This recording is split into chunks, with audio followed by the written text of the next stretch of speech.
像讲安尼讲，像陶艺啊，件事情，那按变形嘛，该形来作家，变形嘛，该形来人，都一定要有思想，才有法度。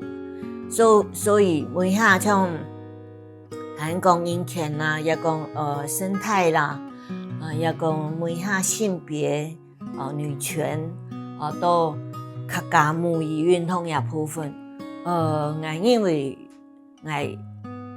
我是个目击者，当然我是一个行动者、在场者。不过较重要的，我是一个记录者。像土版王杰讲新波斯卡，今早有讲过啊。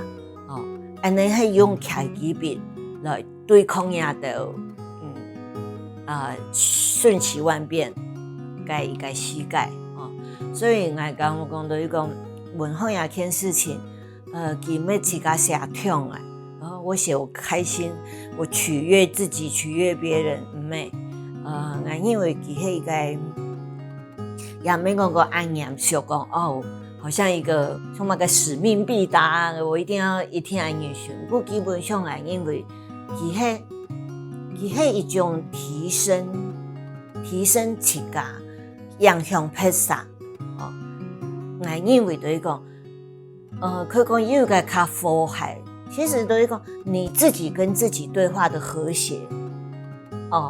当然那个和谐是经过无数的冲突，按改编做一个作品，在里面，它还是在那个所谓的冲突到和谐的过程。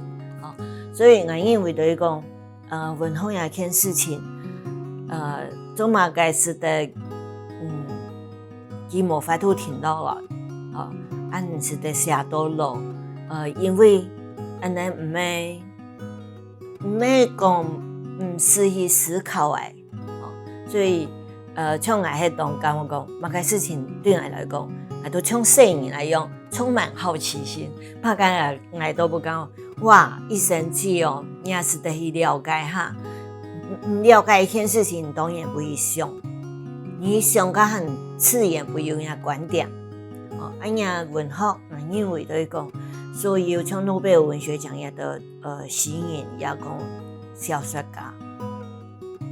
我想見個貢獻，唔係講文史用到幾獎，唔係從了好個文學，唔係用文史幾獎呀件事情，係件本人類有幾深嘅一種思想來影響，呀個部分講係人親嘛講親過嘅一個階段，所以我想個文學同也種行統佢冇法度分開啦，所以也咪作為一個人跟我講，一教我是得用筆來寫，我看到人家個世界。